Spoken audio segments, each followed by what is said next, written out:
देखिए, सारी खबरें शुभ नहीं होती, कुछ मंगल भी होती हैं, और जो ना शुभ होती हैं ना मंगल होती हैं वो करती हैं सावधान। शुभ बताने, मंगल दिखाने और सावधान करने एक बार फिर से हाजिर हूं आपके साथ वैभव राज शुक्ला। और आज हम बात कर रहे हैं यूक्रेन के राष्ट्रपति ज़ेलेंस्की की, जो कमेडियन रहे हैं। अब उनके साथ बड़ी ट्रेजेडी हो गई है। अमेरिका के दम पर वो 3 साल से पुतिन को ललकार रहे थे, मगर ट्रंप के आते ही दोस्ती में दरार आ गई। रूस से रिश्ता बनाने चले ट्रंप को ज़ेलेंस्की अब तानाशाह नजर आने लगी है। ज़ेलेंस्की को ट्रंप अब मामूली कमेडियन बता रहे हैं। ट्रंप की यह तलखी कहीं यूक्रेन में सत्ता परिवर्तन का संकेत तो नहीं है? क्या रूस के साथ समझौते के बदले ज़ेलेंस्की को कुर्सी की कुर्बानी भी देनी तो नहीं होगी? आज ट्रंप, पुतिन और ज़ेलेंस्की के लव हेट रिलेशन को समझने की कोशिश करेंगे। साथ ही साथ बात होगी जल्दी ही भारत आ रही टेस्ला कार की। खबर है कि अप्रैल में भारत में टेस्ला की कारें नजर आ सकती हैं। बताएंगे टेस्ला के पहले 2 शोरूम कहां खुलने जा रहे हैं।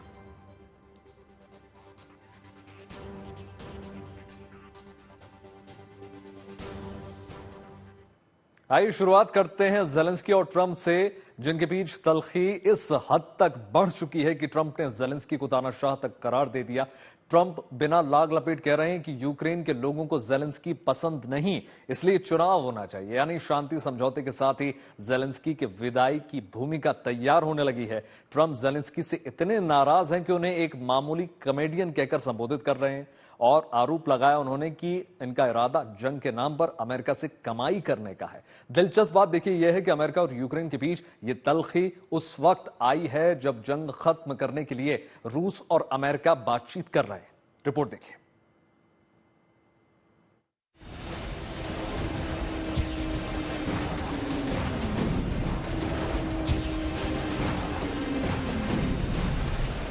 इस जंग ने यूक्रेन के शहरों को खंडहर में बदल दिया।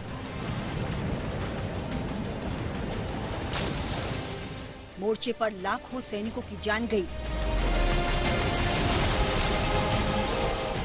हजारों लोग मारे गए और जो बचे रहे वो हर वक्त मौत के खौफ में रहे।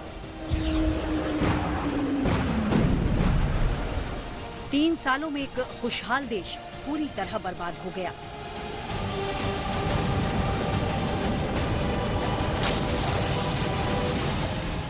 पर ज़ेलेंस्की रूस को ललकारते रहे और जंग जारी रही।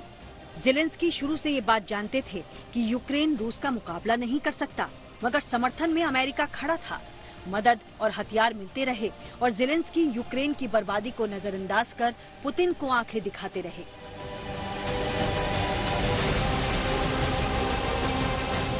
लेकिन ज़ेलेंस्की ने सपने में भी नहीं सोचा होगा कि वो दिन भी आ सकता है जब खुद अमेरिका ही उनके फैसलों पर और रवैये पर सवाल उठा देगा। टाइम की बात है, बाइडेन गए, ट्रंप आए और ज़ेलेंस्की, जो कल तक यूरोप में किसी हीरो की तरह चमक रहे थे, ट्रंप की नजरों में एक मामूली कॉमेडियन हो गए। ज़ेलेंस्की जो खुद को पीड़ित की तरह पेश कर रहे थे, उन्हें ट्रंप ने तानाशाह बता दिया। Zelensky better move fast or he's not going to have a country left. Got to move fast because that war is going in the wrong direction. In the meantime, we're successfully negotiating an end to the war with Russia.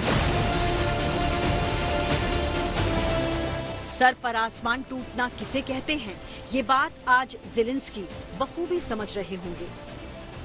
जंग रोकने के लिए Trump ने पहल शुरू की तो ये गुड न्यूज थी, मगर जब रियाद की बैठक से ट्रंप ने यूक्रेन को बाहर रखा तो ये ज़ेलेंस्की के लिए बड़ा झटका था। पर चोट तो तब लगी जब ट्रंप पुतिन को अहमियत देने लगे।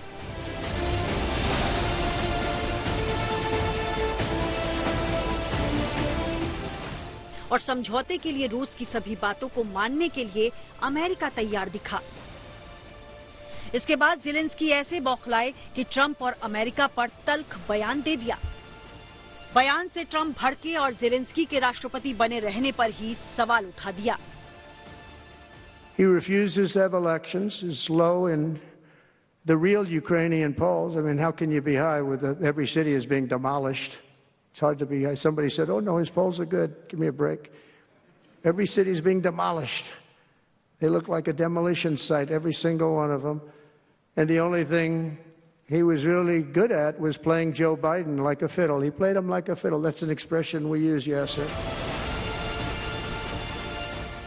दूसरी बार प्रेसिडेंट बनने के बाद जेलेंस्की को लेकर ट्रंप ने कभी खास हमदर्दी नहीं दिखाई, पर जब से पुतिन से फोन पर बात हुई है, ट्रंप जेलेंस्की से उखड़े हुए हैं। रियाद की बैठक के ठीक बाद ट्रंप ने यूक्रेन में चुनाव का मुद्दा उठा दिया। जेलेंस्की ने आरोप लगाया कि ट्रंप रूस के असर में हैं और गलतफहमी के शिकार हैं, मगर जो ट्रंप कह रहे हैं उसे समझिए। जेलेंस्की 2019 में राष्ट्रपति चुने गए थे। 5 साल बाद यानी मार्च 2024 में चुनाव होना था, लेकिन युद्ध की दलील देकर उन्होंने चुनाव टाल दिया। 2022 में रूस यूक्रेन शांति समझौते के बेहद करीब थे, लेकिन बाइडेन प्रशासन और यूरोपीय देशों के दबाव में जेलेंस्की ने समझौता बीच में ही छोड़ दिया। मार्च 2022 में उन्होंने 11 विपक्षी दलों को बैन कर दिया, मीडिया की स्वतंत्रता सीमित कर दी और विरोध करने वालों को गिरफ्तार किया गया।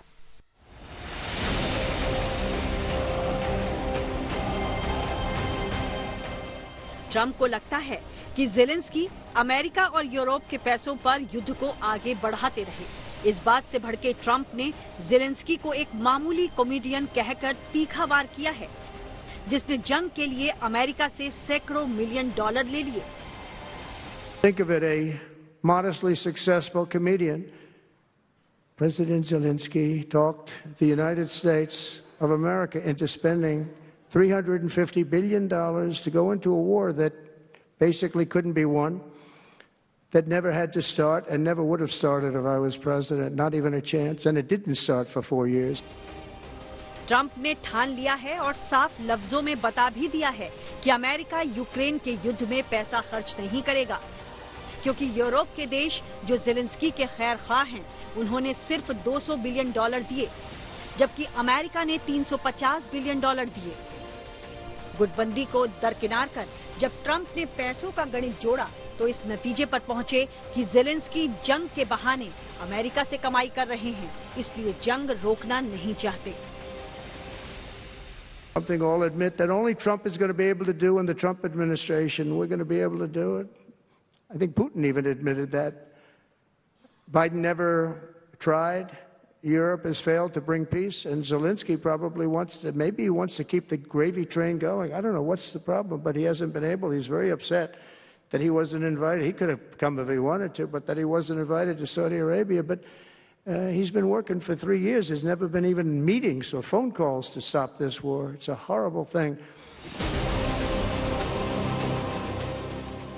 जेलेंस्की की इससे ज्यादा लानत मलामत क्या हो सकती है? राष्ट्रपति के तौर पर उनकी वैधता पर ही ट्रंप ने सवाल नहीं उठाया, बल्कि जानबूझकर यूक्रेन को जंग में उलझाए रखने का भी गंभीर आरोप लगा दिया। जेलेंस्की ही नहीं, बल्कि यूरोप को ट्रंप के इस रुख ने झकझोर दिया है। मगर पिक्चर अभी खत्म नहीं हुई। यूक्रेन के लिए ट्रंप ने क्या सोचा है, इसका खुलासा अभी बाकी है। रही जेलेंस्की की बात, तो जानकार मान रहे हैं कि उनकी विदाई तय है।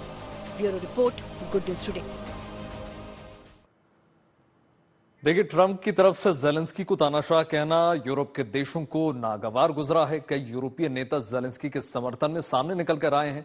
जर्मन चांसलर ओलाफ शोल्ज ने यह कहा कि जेलेंस्की की लोकतांत्रिक वैधता को नकारना पूरी तरीके से गलत है और खतरनाक है।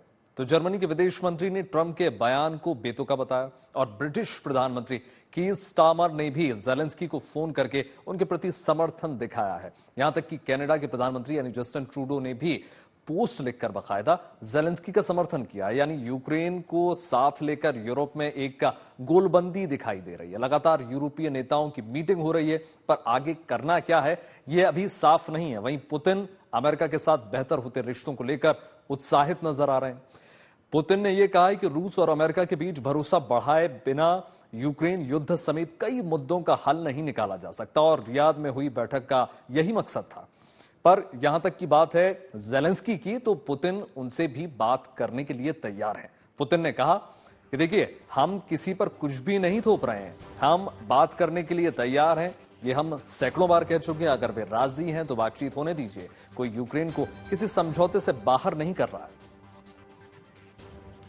देखिए, यूक्रेन और यूरोप शांति समझौते की बातचीत में शामिल होंगे, ये बात अमेरिका साफ कर चुका है। पर सवाल जेलेंस्की को लेकर है। जिस तरह ट्रंप ने जेलेंस्की की कुर्सी पर सवाल उठाए हैं, ये लगने लगा है कि जेलेंस्की की विदाई हो सकती है। ट्रंप के हमला करने की देरी थी कि उनके साथ इलॉन मस्क ने भी मोर्चा खोल दिया। एक मैगजीन के कवर पेज के लिए जेलेंस्की ने उसी दौरान फोटोशूट करवाया था जब यूक्रेन पर रूस के हमले जारी थे और अमेरिका ने मदद की पहली किश्त भेजी थी। अब पुरानी तस्वीरों के जरिए जेलेंस्की को घेरा जा रहा है। रिपोर्ट देखिए। माहौल बना सकती है जिसमें जेलेंस्की को हीरो से विलन बनते देर नहीं लगेगी। जेलेंस्की राष्ट्रपति बनने से पहले स्टैंडिंग कॉमेडियन रहे हैं। अब ट्रंप एंड टीम की कोशिश उन्हें एक नॉन सीरियस नेता साबित करने की है। अब समझिए कि जेलेंस्की के खिलाफ ट्रंप ने अचानक मोर्चा क्यों खोल दिया है। रियाद बैठक में शामिल नहीं किए जाने पर जेलेंस्की ने नाराजगी जाहिर की थी। इसके बाद ट्रंप ने उन्हें घेरते हुए कहा कि यूक्रेन में जेलेंस्की की अप्रूवल रेटिंग गिरकर सिर्फ 4% रह गई है। इशारा जेलेंस्की को सत्ता से हटाने का था। पर जवाब में जेलेंस्की ने कहा कि सबसे हालिया नतीजों में मुझे 58% वोट मिले हैं। इतने यूक्रेनी लोग मुझ पर भरोसा करते हैं, इसलिए अगर कोई मुझे सत्ता से हटाना चाहता है तो ये अभी काम नहीं करेगा। जेलेंस्की यही नहीं रुके, कह गए कि रूस की तरफ से लगातार यूक्रेन को लेकर गलत जानकारी दी जा रही है। ट्रंप गलत जानकारी में उलझ गए हैं। अभी तक यूक्रेन की लड़ाई रूस से चल रही थी, अब लगता है कि जेलेंस्की ट्रंप से उलझ गए हैं। जेलेंस्की को ये बात पसंद नहीं आ रही कि अब ट्रंप के फेवरेट पुतिन हैं। यूक्रेन की जगह ट्रंप को रूस की सुरक्षा की चिंता है और समझौता यूक्रेन के भारी नुकसान की कीमत पर हो सकता है। ट्रंप से तनातनी की एक और वजह है। ट्रंप ने जंग में मदद के बदले यूक्रेन से रेयर अर्थ मटेरियल की मांग की थी। इस डील के तहत अमेरिका ने यूक्रेन से ग्रेफाइट, लिथियम और यूरेनियम समेत सारे खनिज भंडारों में 50% हिस्सेदारी की मांग की थी। पर ट्रंप की इस मांग को जेलेंस्की ने ठुकरा दिया था, कहा था कि देश नहीं बेचेंगे। इसके बाद ट्रंप का रुख सख्त होता चला गया। वह यूक्रेन को दिए पैसे का हिसाब करने लगे। यहाँ भी जेलेंस्की ने उन्हें भरपूर जवाब दिया। साफ कहा कि ट्रंप यूक्रेन को दी गई मदद के बदले 500 अरब डॉलर के मिनरल्स चाहता है, जबकि अमेरिका ने कभी 500 अरब डॉलर की मदद नहीं की। अमेरिका का दावा है कि यूक्रेन को मिलने वाले सपोर्ट में 90% अमेरिका से आता है, लेकिन सच कुछ और ही है। कहने को तो जेलेंस्की ने ये बात कह दी, पर अमेरिका का सवाल अपनी जगह है कि जब पैसे अमेरिका ने दिए और यूक्रेन तक नहीं पहुँचे तो पैसे गए कहाँ। ट्रंप और मस्क इसी गड़बड़ झाले को मुद्दा बना रहे हैं और यूक्रेन के साथ यूरोप को भी घेर रहे हैं। अब जबकि ट्रंप ने सवाल उठाया है, माहौल बनने लगा है। स्लोवाकिया के राष्ट्रपति रॉबर्ट फिको ने भी जेलेंस्की पर अपने फायदे के लिए युद्ध को बढ़ते जाने का आरोप लगा दिया है। साफ कहा है कि यूरोप में मदद की भीख मांगते जेलेंस्की से वो तंग आ चुके हैं। ट्रंप ने जेलेंस्की को जिन सवालों के घेरे में घेरा है, उनके जवाब देना मुश्किल होगा और समय के साथ उन पर दबाव बढ़ता जाएगा। Bureau report, good news today. और इसी के साथ अब आपको आखिर में एक शुभ खबर बता दें। पिछले कुछ वर्षों से टेस्ला कार के भारत आने का इंतजार बेसब्री से किया जा रहा था। अब वो घड़ी बहुत करीब आ गई है। प्रधानमंत्री नरेंद्र मोदी और इलॉन मस्क के बीच अमेरिका में हुई मुलाकात के बाद एक हफ्ते से भी कम समय में टेस्ला ने इंडिया में स्टाफ की भर्ती करना शुरू कर दिया है और अब खबर ये निकल कर आ रही है कि अप्रैल में टेस्ला की कार भारत में नजर आ सकती है। खबर यह भी है कि टेस्ला की एंट्री देखते हुए सरकार जल्द ही अपनी नई इलेक्ट्रिक व्हीकल पॉलिसी को नोटिफाई भी कर सकती है। रिपोर्ट देखिए।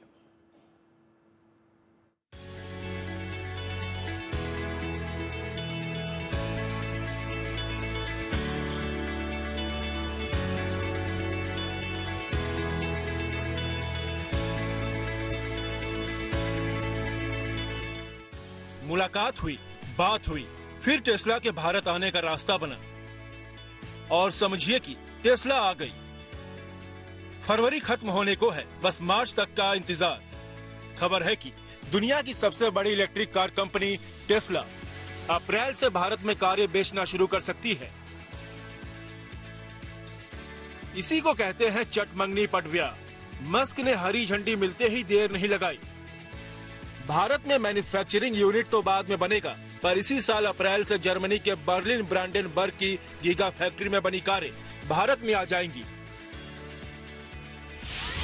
खबर है कि टेस्ला भारत में सबसे किफायती ईवी कार उतारने की तैयारी में है। इसकी कीमत $25,000 यानी 21,71,000 रुपए हो सकती है।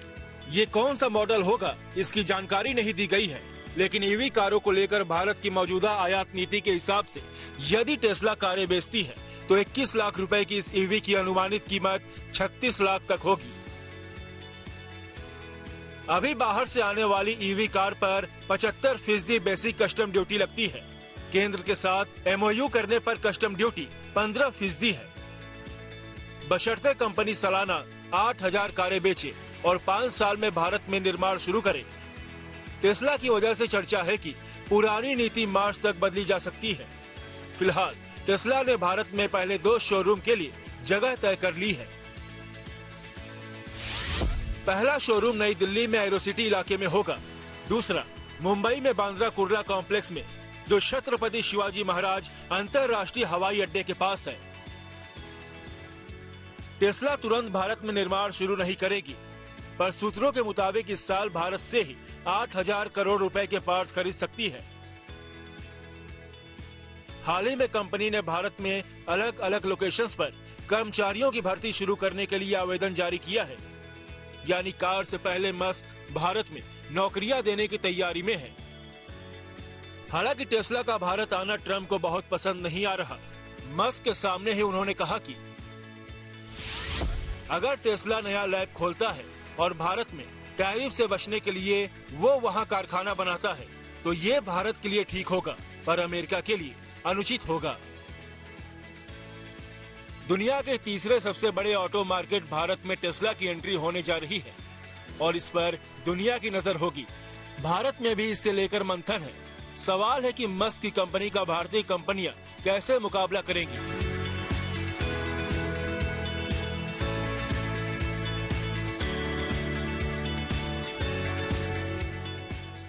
ईवी गाड़ियों के मार्केट में टेस्ला को टक्कर देने के लिए उनकी क्या तैयारी है, पर जानी मानी कंपनी महिंद्रा एंड महिंद्रा इसे लेकर कतई परेशान नहीं। कंपनी ने हाल ही में 2 इलेक्ट्रिक कारें लॉन्च की है, जिसे अच्छा रिस्पांस मिल रहा है। पर मुद्दा यह है कि अप्रैल के बाद क्या होगा। इस सवाल का जवाब खुद आनंद महिंद्रा ने दिया और उसी सोशल मीडिया प्लेटफॉर्म एक्स पर, जिसके मालिक एलॉन मस्क है। उन्होंने लिखा कि साल 1991 में जब भारतीय अर्थव्यवस्था को दुनिया में खोला गया था, तब से ही हमसे ये सवाल पूछा जा रहा है, आप टाटा, मारुति और बाकी सभी मल्टीनेशनल कंपनियों के साथ कम्पीट कैसे करेंगे। हम अब भी टिके हुए हैं और पागलों की तरह काम कर रहे हैं। इसका मकसद आने वाले 100 साल में भी रेलेवेंट बना रहना है। आप हम पर भरोसा रखिए, हम ये करके भी दिखाएंगे। 2017 की बात है जब मस्क मुश्किल हालात से गुजर रहे थे और टेस्ला के बिकने की चर्चा थी। तब आनंद महिंद्रा ने ट्वीट किया था और उनसे कहा था कि भारत आ जाओ। इस ट्वीट की फिर से चर्चा हो रही है, जिसमें एक भारतीय उद्योगपति का खुद पर भरोसा भी दिखता है और टेस्ला जैसी कंपनी से मुकाबला करने का जज्बा भी। Bureau report, good news today. शुभ मंगल। सावधान में इतना ही। देश और दुनिया की तमाम पॉजिटिव खबरों के लिए जुड़े रहिए गुड न्यूज टुडे के साथ। नमस्कार।